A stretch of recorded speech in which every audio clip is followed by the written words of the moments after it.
ndani. Sababu ikifunguliwa Ruto naenda nyumbani. Yeye mwenyewe anajua. Shemukati aende ndani. Sawa. Wale makomishina wanne Cherera na wengine warudi kazini. Unaunga mkono? Unga mkono? Dear ladies and gentlemen, welcome again to the analysis of YOLENO TV. I'm glad you're well from wherever you're watching this channel. I'd like to start this session by appreciating you so much for supporting YOLENO TV. If you wish to support us, please hit the subscribe button and then you can hit the like button. One thing that everybody now seems to understand and believe in is that indeed Raila Odinga is an institution. I have facts to back my opinion. Of course, that's my own opinion, and everybody is entitled to their own opinion. But my opinion is shared across by so many millions of Kenyans. And millions of Kenyans believe that what Raila Odinga has been working on is justifiable and is truth, and it has been in accordance with the Constitution of the Republic of Kenya. Allow me to take you to a meeting between Raila Odinga and the purported US delegates, which took place, and according to that meeting, it is alleged that Joe Biden sent a message to this Kenya Kwanza government that they should exercise maximum restraint when dealing with the Azimio protesters, and also they should make sure that they abide by the law. The message had been sent to the Kenya Kwanza people to make sure wanaheshimu maandamano. So Vedant Patel, who is one of the delegates, said, "We call on government security forces to act with restraint while protecting public safety and property." He went further and said, "The rights to freedoms of expression, association, and the right to peaceful assembly are core tenets to democracy." You understand that Biden has always supported Ruto's presidency, but Biden did not support Raila Odinga's cause. But one of the plans of Raila Odinga when he started these public barazas was that he would start with the public baraza. Once the public baraza are done, there will be mass protests which will start in Nairobi, and then this protest will spill over to other counties. Part of the Raila Odinga's plan was to engage the international community in this issue. And I think Raila Odinga's idea is beginning to be visible, because it's beginning to be seen. Because right now, America has weighed in on this issue and told Ruto that you cannot beat the people, you need to protect the people, and you need to protect the public property and the private property. I think this is because of what was noticed, what was witnessed in the Northland City, that is the farm that belongs to the Jomo Kenyatta family, and also in response to the chaos that was seen when certain goons, according to what many people say, the pro-government goons, when they were sent to East African Spectra to, probably stone that place. So in the wake of those kind of skirmishes, this is why America had to now weigh in on this issue of the mass protest, the peaceful one, and told this Kenya Kwanza government that you people need to abide by the law. That's why I said it by saying Raila Odinga is an institution. Forget the things like what Kimani Ichung'wah says, what Ndindi Nyoro says, what people like Malala, mtu ambaye right now is pretty irrelevant. Forget about what they say. The truth of the matter is that they will listen to Raila Odinga, whether they like it or not. Raila is an institution. Nobody can change that. That's why in Luo Nyanza right now, there have been plans, and I said this in my previous analysis, there are plans to divide the ODM into, 4. This is not going to work, because the likes of Kidero thinks they can replace Raila Odinga in the Luo Nyanza. Raila Odinga is not only known in the Luo Nyanza. Talk about Africa, talk about the world, talk about national politics. Raila Odinga is an institution.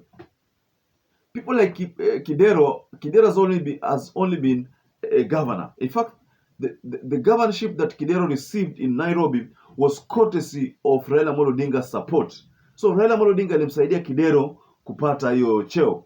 People like Eliud Owalo, people like Ojienda, people like Ochanda, these are people who have grown under the umbrella of Raila Odinga. Right now, they are crafting an unwelcomed move that is meant to split ODM into four, a thing that's not going to happen.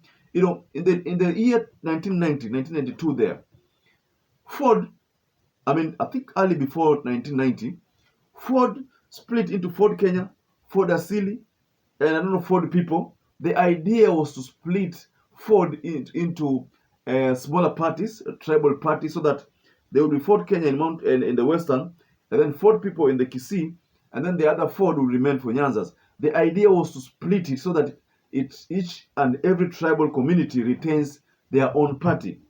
So the fact that as ODM, some people are planning to split ODM into four within the Luo Nyanza to divide the Luo community, that is a plan that is dead on arrival, a narrative that is dead on arrival.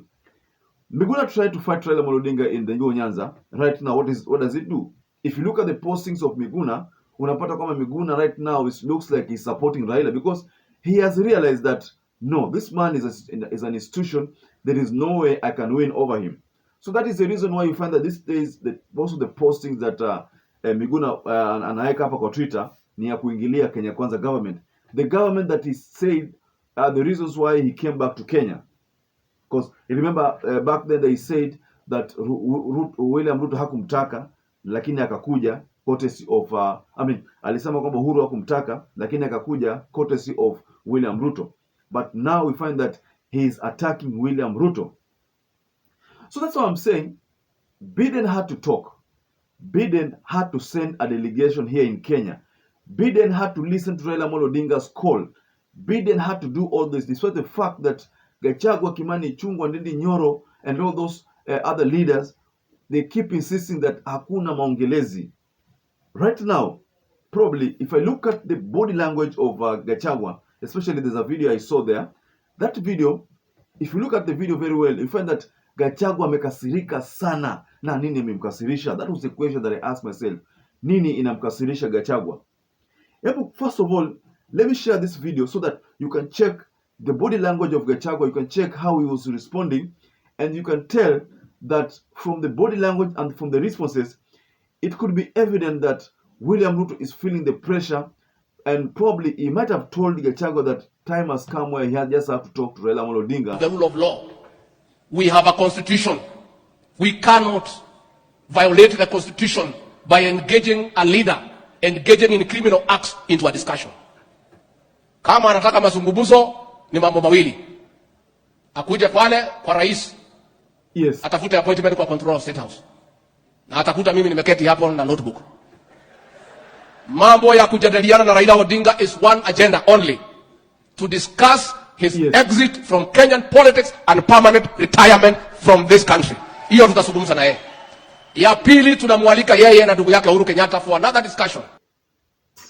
Now from that video, you can tell that the tone in Gachagua's language, hiyo tone peke yake tu inakuonyesha kwamba huyu mtu ana raha kabisa.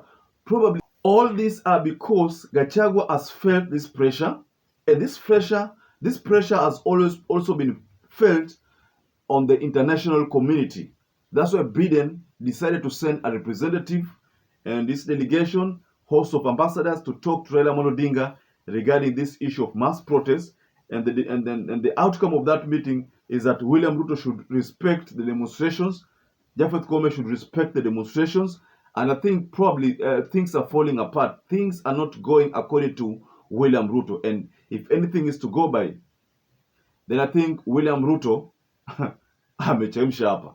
Lakini, let's hope for the best. And I'd like to urge you, ladies and gentlemen, to just give me your feedback. Just post a feedback on what you think about the sudden change of events and why Joe Biden has finally decided to speak out. And also that invitation of William Ruto to the Democracy Summit, so that William Ruto can understand, learn about what democracy is all about. And also, I'd like to urge you to subscribe to this channel, perhaps if you're not subscribed before.